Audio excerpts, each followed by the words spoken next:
Welcome back on Talking Sheffield, Talking Sport on a Thursday night. My colleague James Gregg is with me. He's been my box-to-box midfielder as ever tonight. He's been up and down those stairs, bringing these two up, Richard Caborn and Chris Holt. I suppose I really need the fitness runs actually to prepare for more half marathons. Yeah. You, Richard, you were in action only last Sunday, yeah? I did the Great North Run, which was. Do you know, I never saw you mentioned. I know. Well, I let Mo Farah get off. I thought, well, I'm not going to take him on this time. I thought I'll let the lad win. You know what I mean? That explains why I never heard you mention. Nice of you, Richard. I was about an hour and a half behind him. That'll do. That's very respectable. That's pretty good. Yeah. Take that. I'm training for Worksop, actually. Good. I am actually training Worksop. Yeah. I know you. We've got Sheffield coming up. We've got Sheffield coming up, yeah. Just before we get on to James's roundup, and there's lots to go at.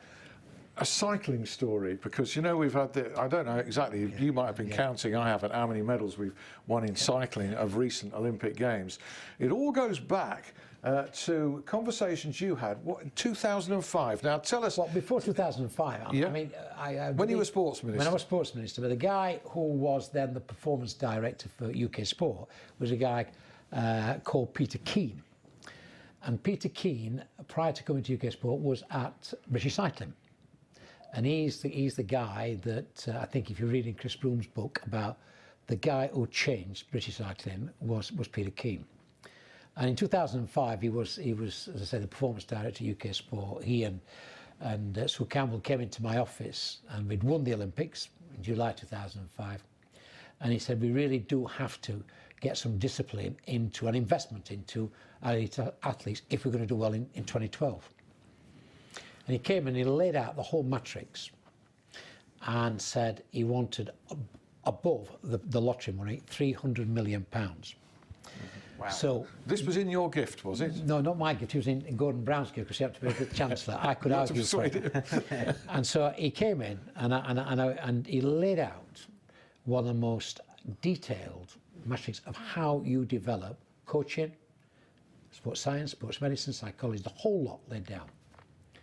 And he said, if we invest, we will get 65 medals in 2012 in London.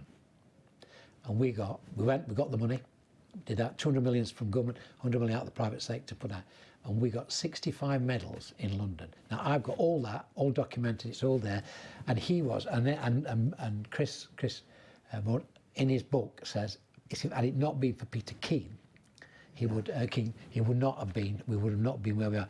And that's gone all the way through, right through to Rio, because not just Peter, but many others that came round into that way of thinking, and the discipline we brought and the restructuring of elite sport, Olympic sport, played a huge role in what we did then at London and then beyond. There is a lot to be said for that, isn't there? There is. Yeah. And had it not been for you as well, in seeing the figures, studying them, taking the argument forward and persuading, pleading for the cash? We pleaded for the cash, and we put, I think we put one of the best structures in for elite sport anywhere in the world. It was tough, make no mistake about it. It was what called a no compromise, and it was no compromise. If you didn't perform at those levels within as it were the world rankings, you got no money. Yeah. And that created a lot of problems, you know. I mean, I could tell you on gymnastics, we haven't won a medal for, I don't know, something like 50 years again. They got the money cut. But look where they are now, gymnastics. Yes, absolutely fantastic. And it was that discipline, that focus that brought it to, and the outputs that we were looking for, I think it was delivered. Well, if you just give me £1 million, I'll win you an Olympic marathon. Is that a deal? Can we shake on that tonight? Just $1 million, not 300. Yeah. Right, okay. And Chris Holt might strike a deal with you as well. I couldn't go around a marathon in a car. Very honest he is too. Yeah. What have you got for us, James? Well, we'll talk about Sheffield Wednesday first of all, playing Notts Forest at Hillsborough on Saturday after a loss to Birmingham last week. Watched that one on the telly, 2-1, agonising for the Owls. They've got to have a springboard at some stage. Could it be Saturday? Just want to quickly interrupt myself for once on this roundup. Not me. It's not me. About Jeremy Hellan, of course. Retiring from the game, age 24. I don't know if you've already touched on this. No, we haven't. It's a major shock at that age. Good player. Made an appearance at Wembley in the playoff final last year, and it was interesting, lots of views on it on Twitter. Yeah. Managed to do a little clear out of my Twitter feed, actually. Some Muppets putting all kinds of stuff. There were some very disrespectful comments who just got, some absolutely ludicrous comments. This is a man of conviction, and his convictions have taken him away from a lot of money, actually, in this case. We've got to respect him for that, I would say. I mean, there's nothing to... Might not understand it particularly. That's it, it's maybe not something that you or I would do, or, whatever, but it's, nonetheless, brave decision. Nothing to speculate about, but just thought I'd give it a little bit of a nod and a mention. Move on to Sheffield United. Well, they're looking to extend their winning streak to 5 on Saturday at league leaders Scunthorpe. Some turnaround, if you ask me, because they were down in the dumps at the foot of the table. That 3-0 loss to Southend, still not fully erased from my mind, but I'm sure in most Blades fans' eyes, it's great that they've actually managed to gel, put it all together, win that, and they're firmly in the sort of top 3 or 4 of the league. Bodes very well for the Blades. Hallam FC boding well for them, actually, so far. They're 4th in their table, but they conceded 2 goals in the final minute. I blame the manager. Oh, absolutely. Blame the manager. Ryan Hindley. I'm sure... Must be his fault. I'm sure he was absolutely devastated. He must have been seething, steaming. 3-2 lead, going into last minute, lost 4-3. But they followed it with a draw away on Tuesday night at Emley. But they're still in 4th place, and they played Penistone in the league on Tuesday night. Sheffield FC, they lost to Loughborough 1-0, still struggling. Play against Stamford on Saturday, whilst their ladies' side play against the London Bees in a rearranged fixture on Sunday.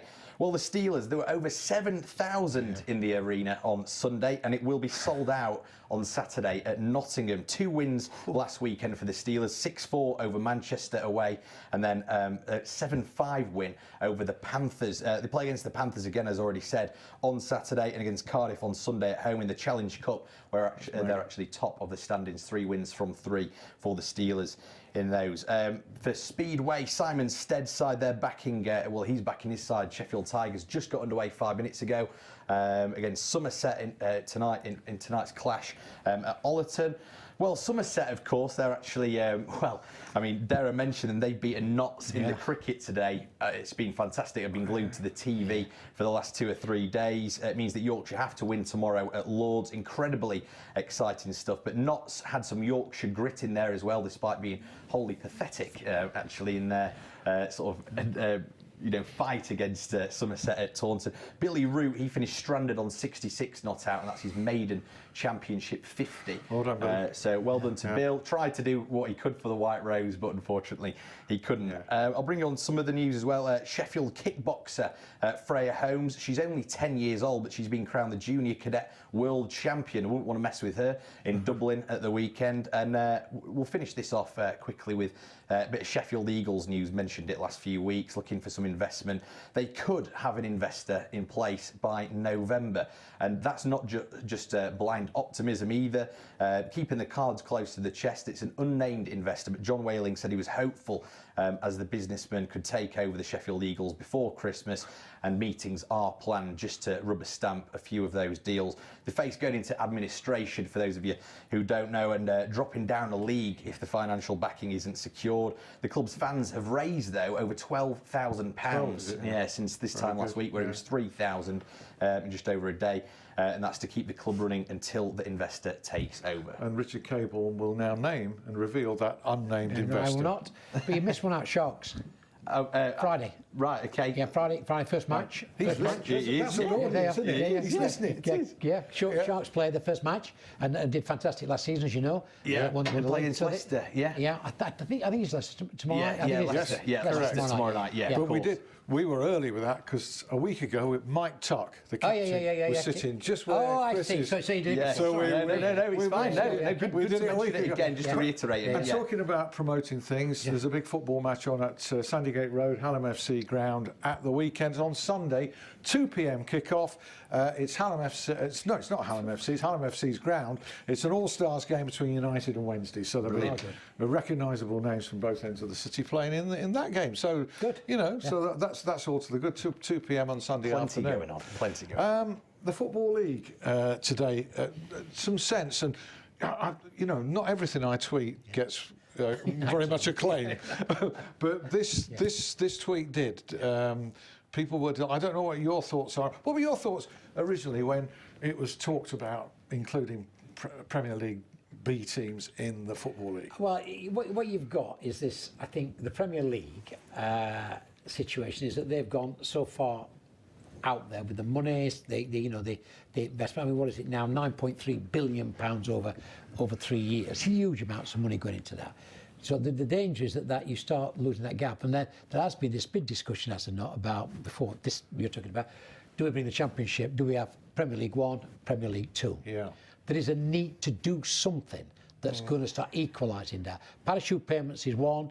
The parachute payments is now going right down all down those leagues. So you need to do that, or else you're just going to finish it with the Premier League that's just going to be so well funded. Very few English players in it, and it'll just be a showcase. So that's what they're grappling with now. Then everybody comes up with all sorts of ideas. It's like when Richard Caborn came with that 39th game, weren't you? We're going to go around the world. You know, we keep coming up with these ideas. And what would you do? Well, what will I do if I got it? I would make sure that the redistribution of that money was far greater. I honestly believe that the money that's going into the Premier League now into wages, I think is ridiculous. Yes. I think it's absolutely stupid. There needs to be some discipline of bringing that down. It came about a little bit, Alan, when we got the licensing system from UEFA. That started controlling a little bit, but it needs to be brought down. When you're distributing that amount of money into players' wages, it's ridiculous. And there is a danger on that, because out there in the world of football globally, we're hated very much. I mean, I can tell you that because when we bid for the World Cup, because what we're doing is we are sucking in all the players from around the world, paying them huge money. We package them and then sell them the television bike, take all the television money and bring that back. So what we've got is this great product, and I'm not knocking the Premier League in the sense that it is best, it's incredibly well run, but it needs to have, I think, a little bit of discipline about the wages, and the redistribution below that needs to be, and more needs to go back into the game rather than into players' wages. And that's not being unfair to players. And reducing admission prices where possible. Reducing admission prices, doing much more on bringing youngsters through the various academies, doing some of that, but a lot more needs to be done. It is a great product. The Premier League's fantastic worldwide, no doubt about that. But if they're not careful, you know, it'll get out of control. What about the money, the argument? You say the wages are stupid. I couldn't agree more. I actually think they're immoral. Yeah. Because, you know, kicking the ball around, nobody should get that around. I mean, however good they are, in my view. But in a society and a democracy, how do you Well, I mean, you've done it in the Football League. You put caps on. You've done it in rugby union, rugby league. You can put caps on. That is, as long as you do that, or you could go to the American style, right, which I don't agree with. The closed leagues, I don't agree with that. But there is the closed leagues where you actually the best. The bottom who finishes at the bottom gets the choice of the first players. Now, I don't think that's a good system. I think we have the European system, what I call the pyramid system. I think, you know, and that's right. What you've got is this disproportionate amount of money going in, which is £9.3 billion for 20 clubs over 3 years. It's just the problem with the problem with trying to have a salary cap is the entire world of football would have to have one, because if the Premier League decide, right, we're not paying over, say, 30 grand a week for a footballer, then he'll go, right, well, I'll go to France, or I'll go to Italy, or I'll go to Spain, or I'll go to Brazil, or whatever. So the entire world of football would have to bring in a cap, and that's not good. But we're doing that in rugby union. We do it in rugby league. We do it in the football league. Yeah. Well, do we have salary caps on that, or if not salary caps, amounts of money up percent?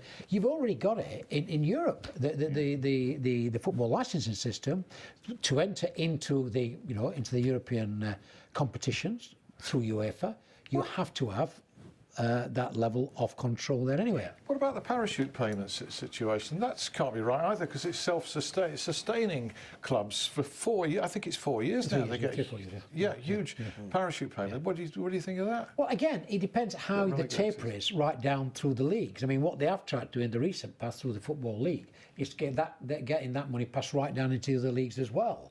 And that is to be welcomed. Is there enough going down there, Alan? No, there isn't, in my view. The system, I think, is right, where you've got this huge cash cow called the Premier League, which feeds off the rest of football anyway. It ought to then be able to redistribute some of that in a much fairer way and keep the game healthy. Do you not think, though, that they've gone too far down that route? You know, like Chris was saying, if they then start capping it, but even if there's an imaginary cap where clubs sort of have this sort of thing in the mind where they're saying, well, we can't really do that because we've got X amount to filter down into the league, we can't pay him 200, 300 grand a week, etc. Do you think they've gone too far down that route now because there's players on £300,000 a week? And you know, now they've had that, they then want more and they want to keep it. You know, I don't think they care. I'm of the opinion that the Premier League teams couldn't give a stuff about anything that goes on below them, and I don't think they may pay lip service about grassroots and the community work and this and that. They don't give a stuff. All that they're worried about is that the TV company in Thailand or China or anywhere else in the world keeps paying them the money and keeps bringing money into their clubs, and that's it. And sadly, that's what it's come down to. And it will have been this Premier League B teams, which was, I wouldn't say proposed, but it was certainly an idea to put it in. That I wouldn't have given that the time of day. It's absolutely shocking that we, in the Football League, we're having to put ourselves out. If I'm talking as someone following two teams in the Football League, put ourselves out because the Premier League teams have picked up so many young players from all over the world that they don't have anything to do with them, and they don't know what to do with them. So it's a League One fixture at Bramall Lane, and Sheffield United are playing Stoke City B. Yeah.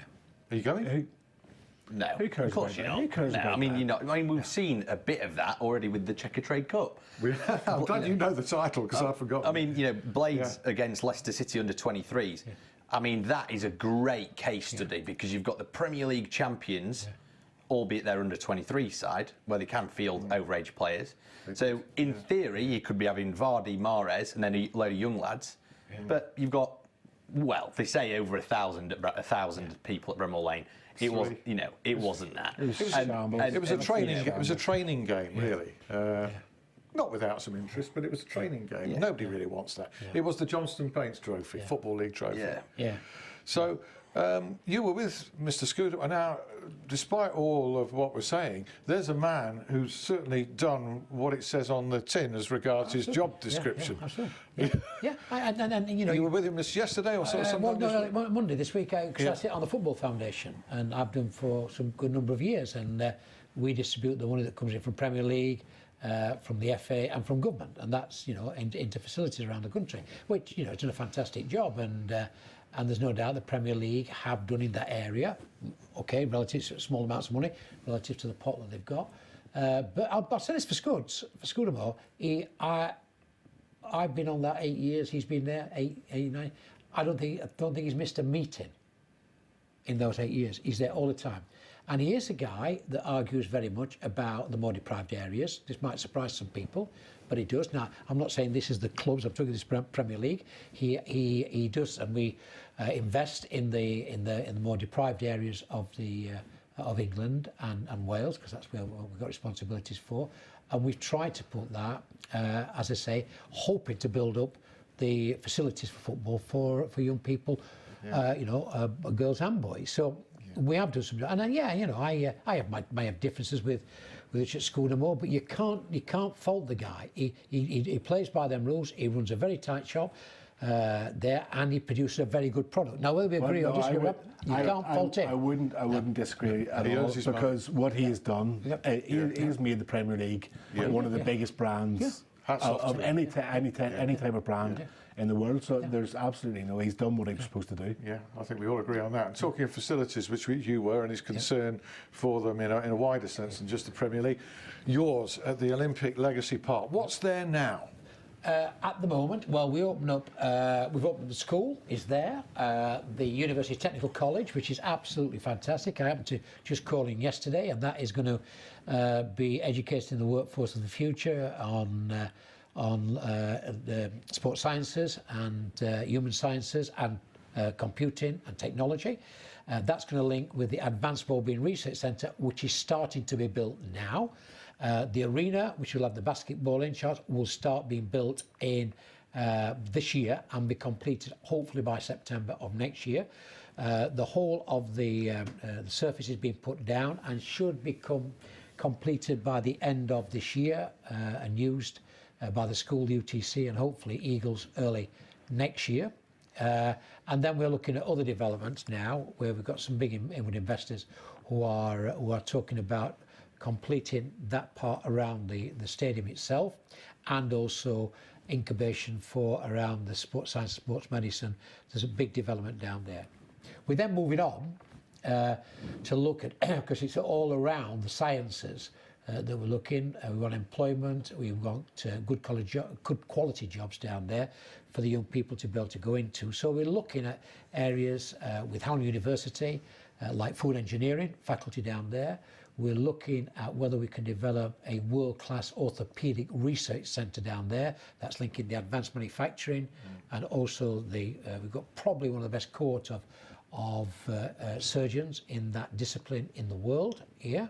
And we've got some of the best manufacturers like B. Braun, JRI. So bringing all that together around a research centre, we think is very desirable to do that as well. And then there is a lot of inward investment that's looking to come into there, particularly around the IT systems, the digital, which is the whole wearable technologies. You know, Toshiba are there, Park Life, Park Run have just signed up with us to take all the nations, as it were, knowledge coming out of that data into the AWRC. And then we've also got people like Westfield have signed up as well. So there's quite a lot of activity around that. The building will be up there probably by the end of 2017 or the early 2018s, and that's when the university will. It's been a big project. You've been working on it for some years now, and of course you had to ride the storms as well at the start with Don Valley Stadium being. Well, nobody mentions that now. Actually, no, well, you don't even remember Wembley either, because I was a sportsmanist. I was there when knocking Wembley. That's every job I've got. I seem to knock something down. You're a hatchet man. And I remember them all trooping into my office saying, you know, we've got to save the Twin Towers, and they wanted to put the Twin Towers in the middle of that arch. You know, they wanted to dismantle it, build the arch, and then put the Twin Towers. Now, if you can imagine walking up Wembley Way now with that great arch and having the old two Twin Towers in there, I don't think it'd be quite, you know. No. But you know, nostalgia is a great thing, but unfortunately, you don't tend to plan very well for the future. And you know, I can assure you, I've gone through a few of them. Yeah. And whereabouts are you this weekend? Are you watching any sports anywhere? Yeah, I'm going down to the basketball. That's what I was telling you about. I'm off to. I may well do the park run on Saturday morning, and then I'm going off to Scunthorpe, I hope, to watch the Blades. Excellent. Continue this excellent run that we've done. So hopefully, have a good weekend. And you, Chris? I'll be watching Sheffield Wednesday this week. And so will I. So will I. I'm there for TalkSport this week. Yeah. Do you know? It's funny how the fixtures work out. Apart from the first day of the season, I've not actually seen Wednesday. As the readers of my column will realise this has been the case. You haven't missed an awful lot. I don't know. There's been some apart from last week. Did you watch the Peterborough match last week? No. Did you watch that? No, I didn't. I was somewhere else. It's best match I've seen this season. Yeah, I was at Barnsley. Peterborough were good. I was at Barnsley ruining things for them. So the fixture gods, they're a strange lot. They've been sending me to Leeds a lot, you know. I'm glad to escape this weekend.